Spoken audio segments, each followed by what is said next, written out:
Hey, Emily, listen. Man, I'm so lucky. Super lucky. Ezra, what's up with you all of a sudden? Did something good happen? Yeah, actually, my wife got admitted to the hospital today.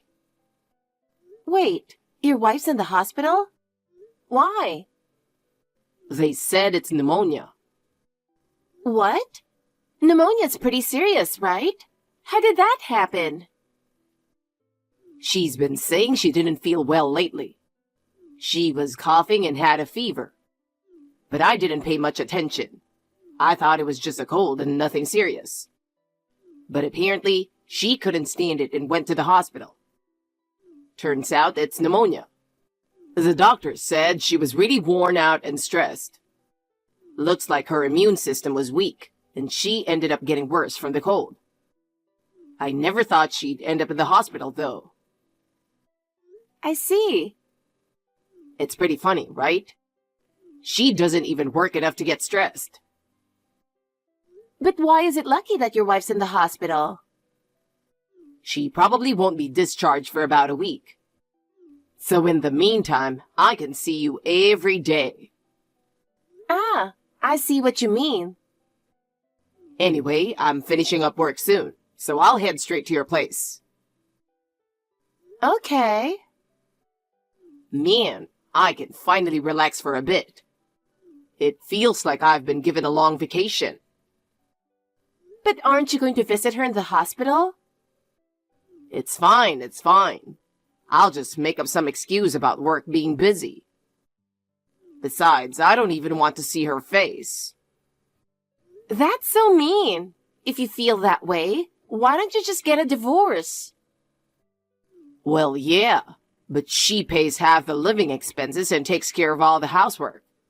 Layla is perfect with cleaning and cooking, and the house is spotless without me saying a word. Her cooking's great too, and by the time I get home, there's always a hot dinner on the table. She even makes me a lunch. Honestly, she's the perfect housekeeper. Wow, sounds like a good wife. But calling her a housekeeper is the worst. Well, she's basically done as a woman. Lately, her wrinkles are getting worse, and her spots are so noticeable that makeup can't even cover them. Her hair is all dry and brittle too. Well, she's in her 30s, so it's no surprise. If you say that, Ezra, you're almost 35 yourself. It's fine. Men get more attractive as they age. But for women, it's only up until their 20s. Once they hit 30, they're just old ladies. Wait, does that mean I'm almost an old lady too? I'm 28 now. You're different, Emily. You'll be cute forever, even when you're over 40 or over 50. Thanks. Oh, my dumb wife just messaged me on WhatsApp. She's asking me to bring her a change of clothes to the hospital. So annoying. Don't you have to take them to her? She's family after all. Geez, she's so demanding. If I don't go, she'll just complain nonstop. Guess I'll take her stuff. So, does that mean you're not coming over today? Of course I'm coming.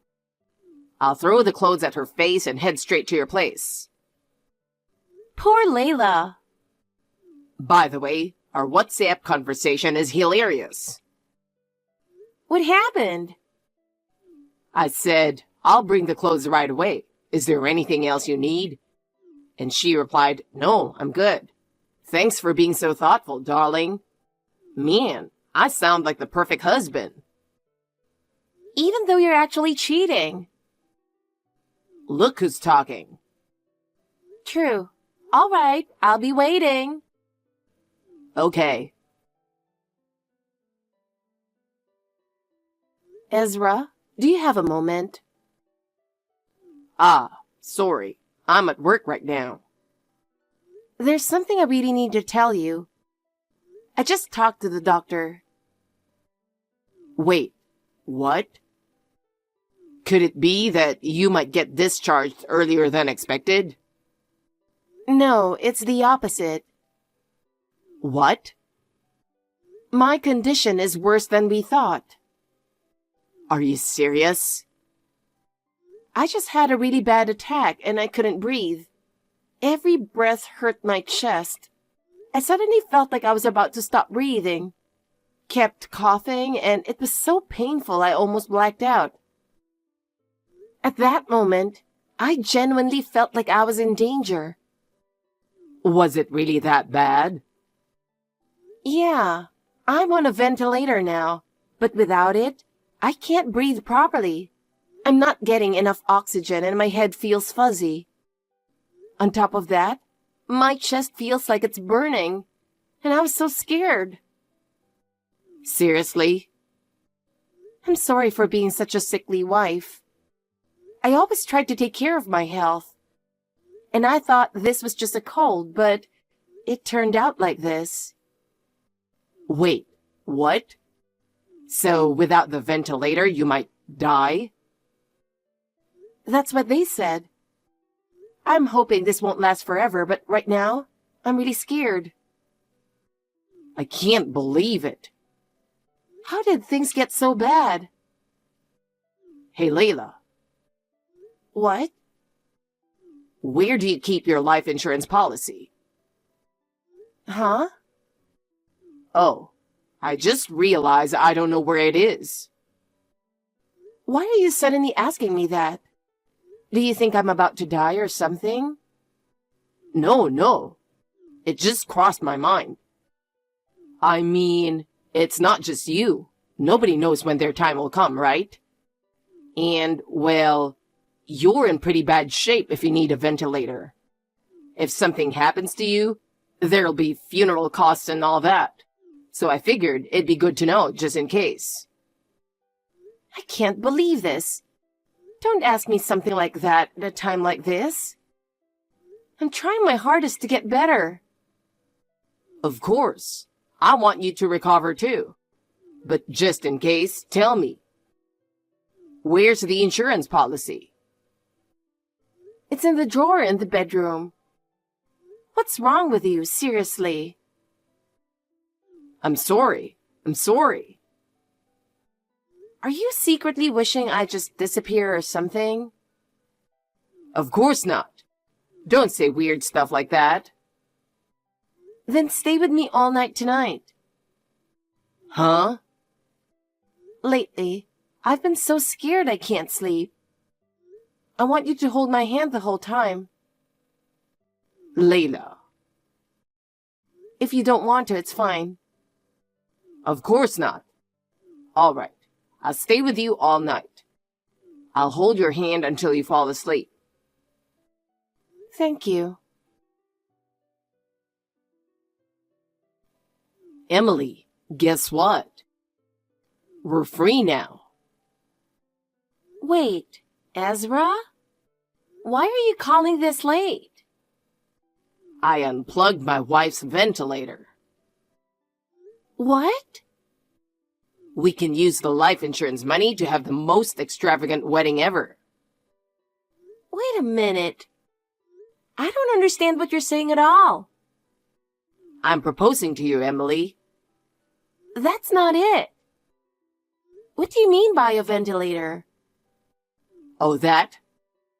Turns out she was in worse shape than I thought. She couldn't live without the ventilator. And then? She asked me to stay by her side tonight, so I figured it was my chance and went to her hospital room. Then, I just yanked out the plug. No way. I'm serious. The moment I unplugged it, she started struggling like crazy. She should be in the afterlife by now. That's literally a crime. Yeah, but there's no evidence that I did it. I mean, I was in the room, so I might be a suspect, but whatever. Honestly, I'm really creeped out by this. What? There's no way you actually unplugged your own wife's ventilator. What are you talking about? We talked about this just the other day. We'd be better off if Layla just died, remember? Yeah, we talked about it, but I didn't think you'd actually do it. What? What do you mean by that? I did this because I want to be with you, Emily. I never had any intention of marrying you. What? It's obvious, right? Who would want to be with a guy who cheats while his wife is in the hospital? No. We've been in love all this time, haven't we? Even so, you're still married. And we've only known each other for a little over 3 months. We only met because you hit on me. Marriage is out of the question. Hey, don't mess with me. After everything I've done, you're going to betray me now? Betray you? I never promised you anything, Ezra. Damn it. Fine. Whatever. I'll just find a new woman with all the life insurance money I'm going to get. I'm not giving a single penny to a traitor like you. Go ahead. Do whatever you want. And for the record, I would never take money that was gained in such a disgusting way. But don't even think about telling anyone what I did. You know what'll happen if you do, right? I won't say anything. I don't want anything more to do with a criminal. You're seriously going to talk to me like that? I really loved you, Emily. Enough already. It's over. Damn it.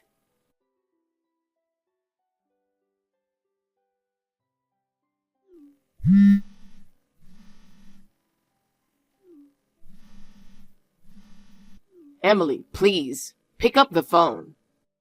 Last night I got heated and said I'd find a new woman. But I didn't mean it. You're the only one I love, Emily. And I'm really sorry. So, can we talk again, calmly this time? By now, Layla should be gone at the hospital. And with the life insurance money, we can go on a trip or something.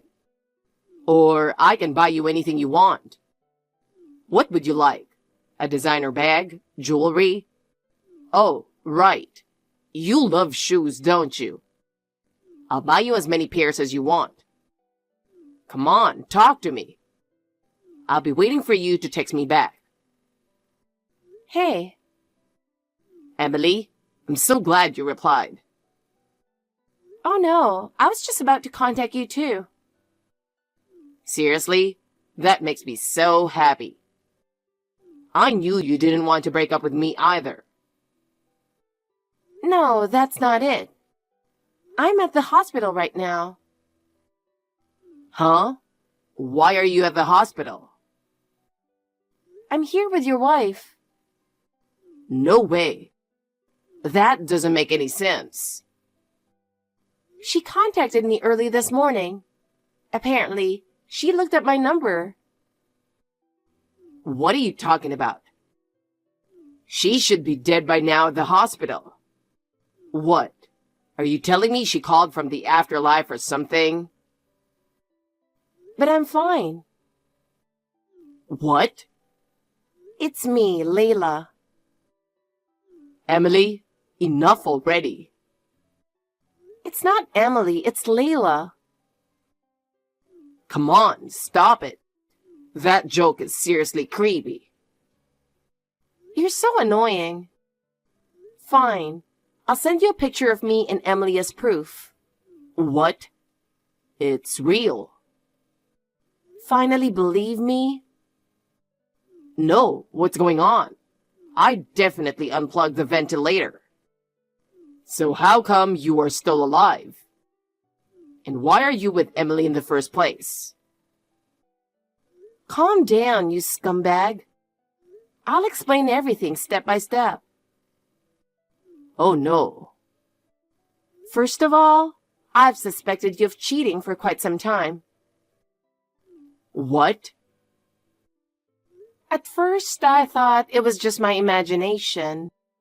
But there were way too many strange behaviors. You suddenly started coming home late, and you didn't contact me as much anymore. Every time it was the same excuses about work being busy or a sudden meeting. It was obvious something wasn't right. Plus, a few times, I found long, unfamiliar hairs on your suit. At first, I tried to believe it was just a coincidence. I noticed it was always the same color, and that got me wondering if there was something deeper going on. You used to check in on how I was doing, but lately, it seems like you don't even bother to ask if I'm all right when I'm not feeling great. All those changes in your behavior made me sure you were cheating. No way. But the real clincher was how you started hiding your phone all the time. You used to just leave it on the table, but now you always keep it in your pocket and won't let me see it. So I hired a private investigator. What? I thought about confronting you directly, but I knew you'd just deny everything and insist you weren't cheating. It would have taken a lot of time to gather the evidence myself. So even though it cost money, I figured hiring a professional was the quickest way. But while I was having you investigated, I ended up in the hospital with pneumonia. And then? On the second day of my hospital stay, the investigation results came in.